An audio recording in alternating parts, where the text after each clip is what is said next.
Buddhism is a world religion founded by the Buddha in ancient India.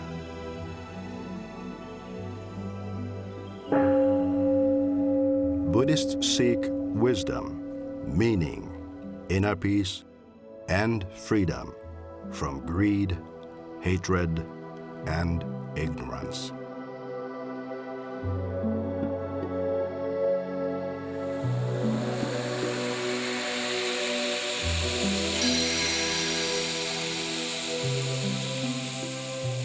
Mutually sustaining life, a Buddhist call to a troubled world.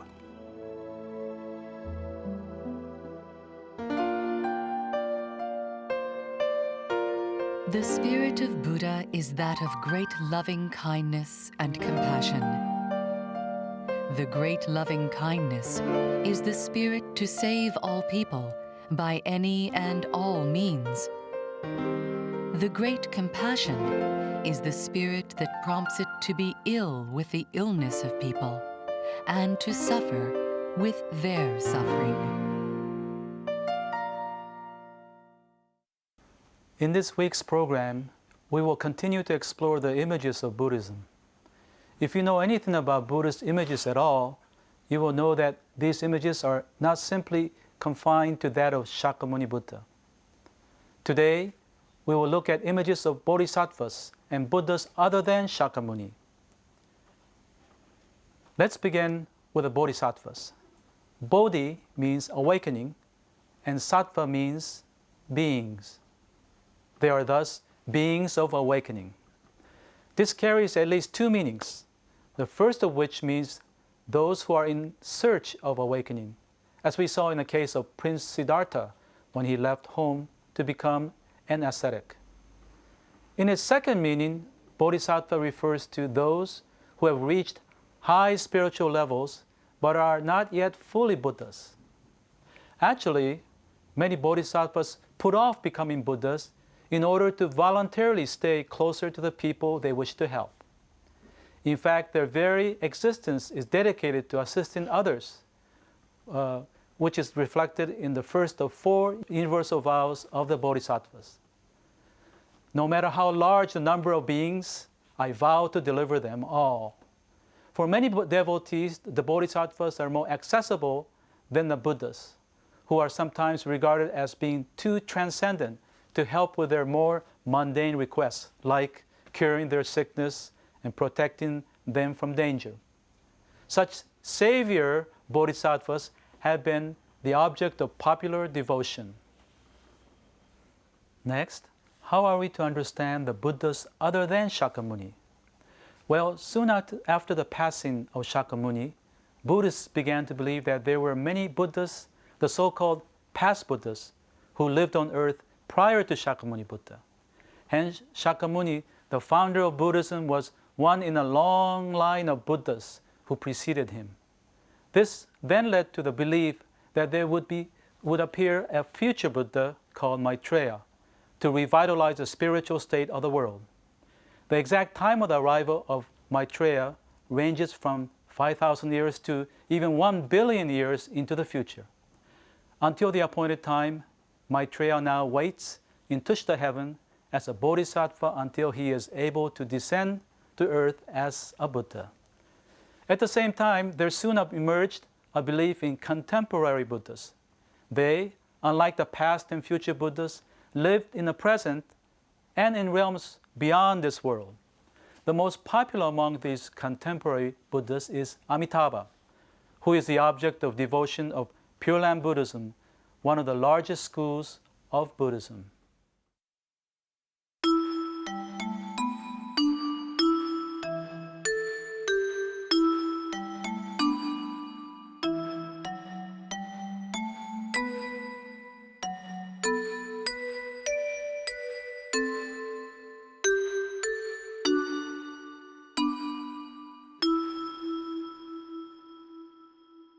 We are pleased to have Monica Dix back with us again to help us sort out what can be a very confusing topic.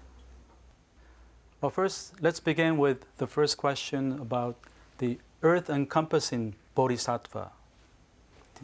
The Bodhisattva Jizo, whose name means the earth encompassing Bodhisattva, is central for Pure Land Buddhism. He's considered the master of the world of rebirth, and he consoles the souls who fall into hell. But Jizo also plays a role in terms of dead children. He is the saint for the dead children. And at various temples in Japan, you can see stone sculptures of the Bodhisattva Jizo. He's wearing a bib, usually a red bib, and toys are laid on his feet by the parents who pray for the dead children. I see. Jizo, especially in Japan, we see a lot of him on the roadside. And you mentioned the temples. And why are there so many Jizos at various temples? Because usually there are stone images like in this picture, and families can actually commission these images. And in addition to being a popular Buddhist deity, he's also related to Japanese folk belief. I see. Because Jizo is a bodhisattva who looks like a monk, so it appeals to the people because of his human character. So he has a shaven head. Yes, that's right. And he holds a staff and a jewel, usually. I see. The second bodhisattva I'd like to ask you about is the so-called the future Buddha, or bodhisattva of future Buddha, also known as Maitreya in Sanskrit and Miroku in Japanese, Milo in Chinese. So could you tell us more about that? Yes, Maitreya, who is the future Buddha, he resides in the heavens, in the Tusita heaven, which is his paradise, and he will come after a certain period of time, and he will be the new Buddha. And as shown in this image, Maitreya is depicted as a young, handsome bodhisattva because he is not the Buddha yet. But once he descends to earth, he will be the future Buddha. We don't exactly know when he's coming, but there are different versions or ideas as to when he'll be coming. Isn't that right? That's right. It all centers on the idea of Mappo, and there are different dates as to when Mappo started, but it's generally considered that we are still in the age of Mappo, and once Mappo is over, the Buddha of the future will come. I see. Okay. Well, Mappo is an idea that has evolved after a long time, and maybe it's too complicated to talk about it now. But the next bodhisattva is one that is very well known, probably the most well-known bodhisattva, and he or she is the bodhisattva of compassion, or Avalokiteshvara in Sanskrit, Guanyin in Chinese, and Kannon in Japanese. And so. Yes, as you say, it's probably the most worshipped bodhisattva, and Kannon can have 33 different forms, but the most common form is standing, like in this image, holding a vase, a rosary, and usually a lotus flower. I see. And the characteristic of Kannon is that in his crown he has an image of Amida, because he's related to Amida Buddha. Especially in China, where Kannon is most popular, receives the most popular worship. Sometimes he's portrayed as a mother figure holding a little child. So in China, it actually sometimes takes on female characteristics. Well, that's the interesting part, where it shifts gender sometime about 1,000 years ago, isn't that right? And becomes more a female figure, as you mentioned. Speaking of Kannon, in Sanskrit it's called Avalokiteshvara, literally meaning someone who looks over the world. And there's a story, humorous story. There were these three religious people, one a Christian, one a Muslim, one a Buddhist. They went to heaven, and in order to get into their respective heavens, they found out they have to pass a test. And first question, Christian, okay, spell God. Oh, that's G-O-D. And next, Muslim, and then the question is, spell Allah, and A-L-L-A-H. And then Buddhist, the question was, spell Avalokiteshvara. Well, it's a tough one. Hopefully he got in. Okay, the next question has to do with, actually we're moving from bodhisattvas to Buddhas. And the first Buddha is the Buddha of immeasurable life and light, Amitabha in Sanskrit, Amitofo Chinese, and Amida in Japanese. So, Yes, Amida is the central deity of Pure Land Buddhism, and he occupies the Western paradise known as the Pure Land, and he's the Buddha of the death, afterlife, and the beyond. And his worship, which belongs to the Pure Land school of Buddhism, is very popular in Japan, and it was especially strong in the Kamakura period. And people worshipped him because they want to be born in his Pure Land. The Pure Land is a glorious place with palaces, so it's a very promising outlook for the devotees. I see.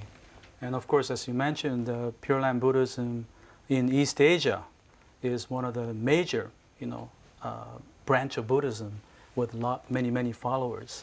Now, there's the Great Illumination Buddha, which is called Vairochana in the Sanskrit and Dainichi Nyorai in Japanese. Can you tell us about him? Yes, he's the principal deity in both the womb world mandala and the diamond world mandala of esoteric Buddhism. And he's called the Buddha of great light and truth, and he resembles the Absolute. In this image, he makes the hand gesture or mudra of teaching, which resembles the Buddha's teaching at the deer park at Sarnas. So basically, he's an absolute representation of the historical So he's Buddha. both the teacher and the one that represents the absolute. Yeah, the truth and the enlightenment. Interesting. Well, Monica, thank you very much for joining us for these two shows. Thank you, it was my pleasure. Because the state of awakening lies at the center of Buddhist teachings, Buddhists speak often of wisdom. But that is only half the story, for awakening also entails compassion. Wisdom and compassion are like two wings of a bird. And the images we saw today have given compassion a voice and expression to touch the hearts of millions of ordinary people throughout the centuries. The spirit of Buddha is that of great loving kindness and compassion. The great loving kindness is a spirit to save all people by any and all means. The great compassion is a spirit that prompts it to be ill with the illness of people and to suffer with their suffering. Well, please watch us again next week as we proceed to explore the basic teachings of the Four Noble Truths.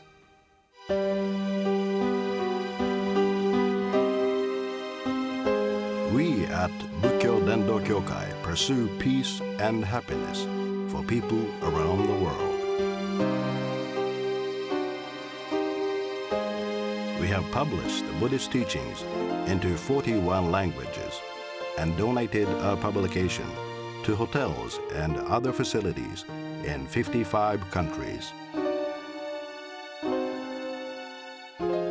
We would like to share the Buddhist teachings with people around the world. That's our mission.